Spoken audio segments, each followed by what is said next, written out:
because they know that maybe it won't be as strong. But instead, they go for the center instead. Yeah, so, there it is. but there's still a lot open, though, for Team Queso. I feel like Team Queso could definitely go for other picks. Ooh, I like that. They go for the Lee Sin themselves, and they go for the... I like that. I Wow. like seeing a Lee Sin right there, right? Like, you don't want to be dealing with Cherry on that Lee Sin. That just absolutely destroyed you, Andres. So what does he do? He picks it himself. Although Lee Sin doesn't carry as well into the late game, so Andres is going to have to rely a little bit more on his teammates to carry the later game. But then they got that Corki, who you can flex in the mid lane, flex in the Dragon lane. I like this from Team Queso.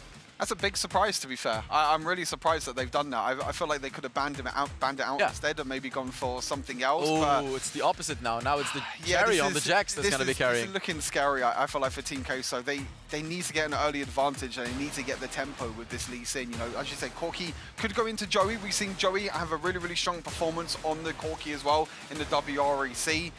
But yeah, Senna and Jax, and now the Galio as well over to J-Team. This is another scary comp, and these are all comfort picks for J-Team. Yeah, and I feel like, you know, for Team Queso, they do know it. They're scratching their heads a little bit, but we still have a few more champions to draft, and I feel like Team Queso right now, they do need to be able to bring out their A-game, their best champions for this. J-Team, though, they seem to be a little bit comfortable, and right now we are seeing the set come in as well. So this could be a set for Metanaut, or this could be a set for Acolyte. Now again, you know, this is the type of champion that Metanaut loves to play. He loves to play those aggressive champions like the Thresh, like the Zed, like the Rakan, etc, etc. But he could also go on Acolyte. I would personally love to see Acolyte on a champion like the Darius, like the Camille, who's banned, Fiora even perhaps, Shen. Like, these are the types of champions Acolyte really, really excels at. Team Queso banning out that Ziggs as well. Again, probably leaving out that Nasus. So the question is J-Team gonna pick that Nasus? I think they have the Galio. I think they're just going to go Galio Senna. Galio Senna. I don't think. Yeah, there you see the Darius. That's a target meant to Acolyte. Yeah, Acolyte. I mean, that was one of the highlight reels for Acolyte in the Horizon Cup. You know, the 1 versus 2 outplay that he did at Horizon Cup last year. So banning out the a comfort champion for Acolyte. But yeah, I don't think they're going to ban the Nasus, because I think it's just going to be Galio Senna bot lane and then Jax in the jungle. So they're prioritizing the mid lane. You know, the Ziggs, and they're probably going to maybe prioritize another Baron lane champion at the same time. Ooh. Oh, they ban out the Shen themselves, actually. So this could maybe potentially be that because they want the set to go in the Baron lane. You know what's interesting? J-Team is now banning out Baron laners. It seems like they're not, like, oh, well, Team Queso has Lee Sin already. Well, it seems like the secondary carry is Acolyte for them, because they're banning out Darius. That's not a champion that you would ban against every single team. That's a target ban right there. So it's going to be interesting to see what the last ban is going to be from J-Team. Are they really going to be leaving open a lot of picks for the Dragon and mid lane just to ban away Acolyte? Possibly, but it comes down to the Zed as the last ban.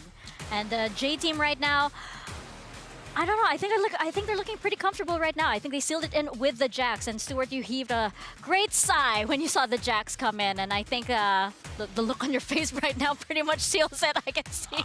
I'm not feeling too confident now. But one champion that is open this time is Akali. You know, I mentioned it before the series began. Akali for Veos. It's going to be Renekton, so a more aggressive style champion for Acolyte, which means that the set will go down to Methanor, and they're leaving that flex pick for last. You know, the Corki. Would it go into the mid lane? We've seen Joey play it. We haven't seen as much of it on Veos, so I would most likely like to see it on Joey and maybe go for like a more aggressive champion in mid lane. But wow, look at this. Oh, like, look at all those melee champions. How about a Vayne? I know there's no Enchanter, but how about a Vayne right here? There's so many melee champions out there. You need to have a champion that can just shred right through that composition.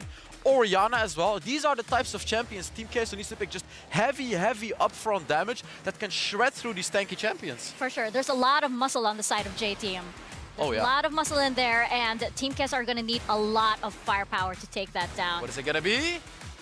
It's the Akali. There it is. Yeah. So Joey, so as I predicted, Joey down in the bot lane on that Corki, Veos in the mid lane on that Assassin, on the Akali. He can be a secondary carry for the Kit team. He has performed really, really well. You know, we saw the highlight reel at the start of the series as well against Team Dark in the WREC. So Veos on that Akali is a pick that he's comfortable with. And with Andre as well, I would prioritize going into that mid lane and trying to get Veos that advantage. So the mood changed immediately once the Akali came in. I think Stuart's feeling a little bit better. Hells is as well. A hint of a smile over here.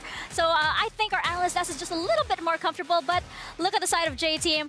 All that muscle over there is making me a little uneasy for Team Queso. Rafa, Riku, what do you... understand priority of who is getting what type of scaling resources and who is going to be online early. J-Team here, it is arguable that a lot of these fighters here, either they can play even and just wait for item power spikes to come online, or they can have conditional skirmishes, conditional scraps, and it's all about can you layer the CC on top of each other. And I think it's highly possible, right? J-Team having a lot of CC, you've got the roots, you've got the punch, and as well as the taunts coming from DY. So it can be very scary for Team Queso if they layer all their CC, especially the fact that these are potential answers to potential outplay that Vejos, Andres, and Acolyte are going to be looking forward to. Let's hyper-focus for a second, because you were talking about as the draft was going on, you told me, Rafa, I'm looking at Andres and Acolyte once again. They didn't get a chance to really snowball that top side of the map. It was Cherry that got to Acolyte first, put him slightly behind in terms of pressure, but Andres, early as level 2, red into Raptors, goes for the mid lane gank, and now from here, will Andres pivot towards back to the top side, try to snowball this Renekton? The answer is, looks like it. Yeah, all our eyes should be on Andres, going to Vejos, going to Acolyte, because this is a classic, strong red side pick with a Lee Sin on Renekton. We've seen it back at year 0, and this is a Garen, by the way, a little bit harder to kill, but early game, pretty squishy. Okay, well, Acolyte's got him below 50% HP, but the rest of J-Team, that is the scary part here for Team Queso, because all 4 of them have shown up to the top side of the map. Even DY is slowly making himself up, so it could be a 5-on-4. Flash comes out, Andres tries to secure the Scuttle Crab. They get the crab, but at what cost? It is Barry that comes up huge for first blood. Another one over to Dawn, or Pan as well. And Andres, he goes down. Yeah, it all started with Pan's triple knock-up onto Team Queso, right? Everybody was all clumped together. And the reason why is that, guess what? It's a quadra melee composition from the side of Team Queso. So if they're positioned like that, look at that triple knockup, amazing setup by Pan, and the rest of the finish will come from Cherry. And it's exactly what we talked about for J-Team. Yes, Team Queso have on paper some of the better early game skirmishing potential, but it's all about conditional CC, and Team Queso happen to all group up with each other. So of course Pan can easily line up that Broken Wings third cast for the triple knockup, and Team Queso now, it is not lights out, but being slowed down, being decelerated, but the composition that they have makes it far more difficult for them to come back around and get a play against J-Team. Exactly right. The reason why they picked up the Lee Sin, the reason why they picked up Acolytes for Renekton is mainly for that big early game, the level 3 skirmishes, the level 5 skirmishes, and so far J-Team has won on that end 2-1. The exchange, perhaps a little bit of good news for Andres, though. He's able to get 1 kill off of that. So at least they're on track for him. Oh, Joey and Methanot, they perhaps have found Barry, forcing him out. A lot of damage with that Haymaker. Barry gets out alive, though, thanks to the efforts of DY, making sure that his Dragon Leader doesn't go down too quickly. Yeah, really nice body blocking done by DY. Getting the taunt in, making sure the rockets don't hit Barry in the face. And going back to the dynamic of top side, right? We keep talking about Andres and Acolyte, and I think the difference is now is that Pan is on the Riven this time around, so harder to execute the top jungle duo going towards top side, because John is going to be very tanky. He's just going to silence you and run away, so most likely Team Queso has to rotate Methanot. It has to be a 3-man gank. 2 people ain't enough. I'm very positive that J-Team obviously chose the Garen and Riven for strategic reasons, swapping them around. But I also kind of want to low-key believe that Pan and Don said, hey, did you have fun with Garen? Yeah. Well, you know, I'm Garen, you know. I just run in and I silence them, right? Did you have fun on the Riven? Oh, dude, I had a blast. You want to swap? You want to trade? Yeah, let's do it. I can totally imagine that conversation. Like, okay, I had so much fun. It's my turn now to play the Riven. You're going to silence people this time. It's a trade. It's a trade. Works out for Cherry because he just wants to farm, not gank these lanes. Obviously, Rift Herald is still a big priority for J-Team here. The WRL in general. This is their breakfast when it comes to every single Wild Rift game that we've seen in the Icons. Yeah, big condition here for Team Queso. They have the Corki, and always you have to play with caution around that package. Team Queso are going to have the upper hand when it comes to being the first ones into the pit. being the ones that have control of the objective. But Team Queso, they're taking their time with it. They're overloading, making sure this wave gets pushed in so that J-Team have less time to be able to react. Oh, don't tell me this is actually a fight. Okay. Oh, Methanot punts him right back in with a showstopper, trying to get that suplex in. Package from Joey. Punishes and capitalizes off of Cherry, but in the end, J-Team are able to fire back. That's the 1-for-1 exchange. Wait. Oh, that was a little bit worrisome. I saw Barry. Wait, are they going to cancel this? Oh, they don't want them to leave here, Riku. And already one of them got the recall off, but for the rest of them, oh, Barry! He's got so much range on the Senna so early. J-Team, you cannot let them get ahead this far and early. If you get caught out, if you give them a mistake that they can punish, they won't give it up easily. No, every single opportunity they will take. If they see that they can kill you, they will kill you. They are out for blood, and it doesn't matter if J-Team is gonna draft late game champions. If they can do it early, they will do it early. Yeah, it doesn't matter what type of champions at that point. If they see you overextended, oh, they're gonna punish. And they have the confidence to always go in, to always push their limits. That is the thing you have to be concerned about when playing against J-Team. And if the play-in stage wasn't evident enough here, Riku, we can go back to their WRL season where, yes, technically by the end, J-Team ended up being up the 5th seed, but WRL fans remember that they were the first in their regular season, and now Team Queso, they're the ones that are trying to answer back against this behemoth, this absolute powerhouse. Exactly. Their performance at the regular season, at the early stages of the WRL, has been dominant. A lot of top 2s, a lot of top 1s. Now it's a fight. Man, Andres is trying so hard. He already went for a Dragon's Rage play. It didn't result in a kill. Going back in again. Nothing is happening. J-Team just don't manage to go down. They are able to use every single last breath. Finally, Vejos finds one straggler in the pan. But Vesos, at the cost of his own life as well. J-Team answering always back, trading always up. This is J-Team at peak form. What a scary team. J-Team right now, they can even get more if they're extra aggressive if they feel confident with this one. Team Queso just finding whatever avenues they can look to get back. And it's so difficult for them because you look at the remainder of champions they have that can potentially scale. Yep. But is it going to match up against Riven, Jax, and Senna? I don't think so. It's really difficult, right? Like even Vejos, at the later stages of the game, you cannot. Because Donk is just going to silence you, and you can't do anything with your combo. Later on, Twin Shadows is going to get bought, and they're going to find Vejos time and time again. Where'd he go? Over there. And the brush thing in the river.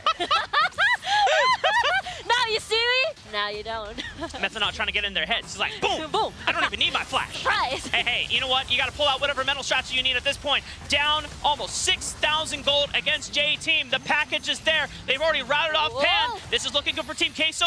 Andres manages to stay alive thanks to a quick smite over to the Rift Herald. They secured that objective as well on the back end. Team Queso maybe finding a way to get back in, but you've got to be concerned about the split pushing from this Jax. We'll have to see if Team Queso is able to get 2 charges with the second tier tower, because I think that's what's going to trade this here, but never mind, they're going to get another fight. Oh, and the Justice Punch flash connects from DY. He never misses on those. Joey left in a 1v2, but if the double exhaust comes out, the damage is diminished. Here comes reinforcements. Method on Acolyte, perhaps might have saved the day. Joey gets out alive, and Team Queso able to salvage something out of a very, very hard situation right now for Team Queso. Oh yeah, absolutely. Team Queso is able to get an exchange off of that, but that bottom lane take from Cherry, that's gotta hurt. That's gotta hurt their pockets for sure, because look at how much gold Cherry has right now in his Eternal. 8,000 gold versus the rest. The only one close to him is Acolyte, just because he's able to get an exchange kill and is able to get revenge at topside. And it just seems like Team Queso, you can tell that they are pushing themselves. Yes. They are trying everything. They're going for surprise ganks. They're looking for the most mechanically intensive plays. Andres with that Dragon's Rage insect that we saw just a couple of minutes ago. And it didn't even result in a kill for them. J-Team are just able to manage to get out scot-free. this is what happens when a team like Team Queso, who is able to come out clutch, be the #1 team in their region, and they face off against someone like J-Team, who has competed with extremely difficult opponents. They have been weathered, they have been trained for this, and Team Queso, and they've been at the Horizon Cup. They faced an opponent like this in Thunder Talk Gaming last time, but it seems like J-Team are just as strong. Yeah, they're finding these opportunities right now, right? Oh, Joey! He thought that that was the play to make the pick-off, but he Valkyries right into 4 people who are waiting in the bush, waiting to pounce. J-Team taking no prisoners. Good old flash from Cherry, landing the counter-strike, unfortunately for Andres. He was looking for a Raptor to make his way off of with the Sonic Wave. No way out. And Team Queso, I think at this point, Riku, it is just J-Team doing a formality, taking one turret after another until they close out the game. Yeah, this is a huge lead already from J-Team. And, you know, Team Queso, they try to set up a flank, they try to make a play, but unfortunately, the information wasn't there. J-Team has full control over their jungle right now, scattered with vision, scattered by human wards, and it's so difficult to make plays if you don't know where to go. And before we go back and do a little history with J-Team, just props to Team Queso. We go back to our Coca-Cola pop-off. They have the boldness. They have the guts to go for these plays. Even down 6,000, 7,000 gold. It's a lot. I'd rather see a team throw everything, give their hearts out to the Rift, and not have any regrets later, because those are the moments that you can potentially find an opportunity. But it is J-Team that are always one step ahead, one play ahead against the rest of Team Queso. And Vejos is trying to get into the back line right now. This perfect execution, but he's among 4 people. Vejos! Flash into the wall. He's not getting out. It is Dawn that silences him. It looks like Vejos actually managed to get out. All right. I see you, Vejos. That's a small W. Okay, we take those. And he's fine, but the tower is not. You take those in those situations. This is a tough game to play out. They're doing something there over there. The one big 1v1, the hide and seek. Don is just trying to delay the backs right now. Doesn't find him. Vejos says, I gotta. Oh, no! Vejos has been found out. Oh, he's hiding in the shroud. Part 2 of this hide and seek. Where are you? Oh, there he is. Oh, he's out over the wall. Oh. He has a lot of energy. He has a lot of energy. You know, Honey fruit is the goal. Oh no! Hey. No. Barry's like, enough of that. Stop it. You're done. That was a long chase. But tower's still not fallen in the mid lane at least. Team Queso though trying to crawl back with map control by destroying the top lane tower. Dawn is still there, but the collapse is going to be very dangerous for them though. Dude, when you're scared of just a Senna by itself, I mean, yeah, you got the Gallia was coming up as well, but the Senna just walking up at this stage in the game, you know, things are rough out here. Yeah, I mean, Vejos was trying to complete a lap. I mean, I feel like that honey fruit was the goal. True. And then you continue back to your base. You know, it was Vejos saying, man, I haven't really seen the other side of the rift for like the past 6 minutes. I wonder what it's like. Hey. Yeah. Did you guys put in a new lawn chair? Oh, this looks great. A new barbecue grill? Yeah. Oh, that's amazing. Wow, J-Team, the interior decorating is fantastic over here. Good job, It's been such a long time since I've been on the other side of the rift. I felt like you guys have been over at our place for so long. That's true. Vejos was like, I'm gonna go home now, by the way. Thank you for having me. And Dawn's like, no, stay, please. Well, it was until Barry said, yeah, you're going home. Yeah. But I'm kicking you out. Yeah. Oh wait, what a way. It's okay. Vejos overextended his welcome. And the rest of J-Team, this is a team that when we came into the play-in stage, yes, by the time we got to the last chance qualifier, they were technically the 5th seed, lost out to OMG in a 3-2. But they were the #1 team in the regular season of WRL. They took a game off of Fun Plus Phoenix in playoffs, and you can see that strength demonstrated in this match against Team Queso, where they are systematically taking out members one by one. Team Queso left no room to breathe whatsoever, and even as one member may look to fall, the rest of the team corrals around and protects strong as 5. I cannot believe no one died in that series of exchange, Rafa. Team Queso, on the other hand, had to sacrifice 3 lives out of that exchange over there, and they finally get the tower, so now J-Team will have to see if they're gonna head straight to the Baron. It all started through here, a double stun, and just really nice setup from Methanot, but unfortunately the damage is not there because, again, early game just went so hard for J-Team. Yeah, and you see these moments from Team Queso where if the stats were similar, if there wasn't a 14,000 gold lead, you know, the moves are nice. Moments like this where Andres is threading the needle on the Sonic Wave onto priority targets, finding a 2-3-man kick into the back line. These are all great mechanical attempts. For sure. It's just too late. It's too much, too late. Dawn, though, gonna walk inside this Death Rush. You know what, let's see if Dawn actually is threatened by this. Face checks 3 people. Last time that Team Queso had someone face check 3 or 4 people, they got instantly evaporated. Dawn? Yeah. How much damage did he take? I don't even know. He's a Garen. He has Guardian Angel, by the way. He has so much. The fact that he was spinning forward meant that he has no fear at all.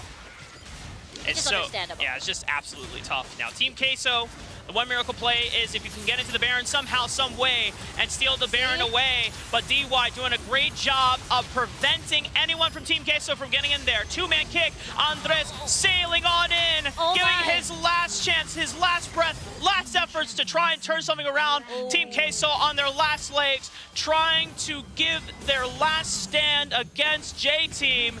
But J-Team, once again, not dropping a single teammate at all. A dominant and outstanding performance on the international stage. J-Team from play-in stage continues their undefeated streak. Oh yeah, from play-ins up until now, groups, they are looking fine. They're looking clean. They're looking confident. Everything so far.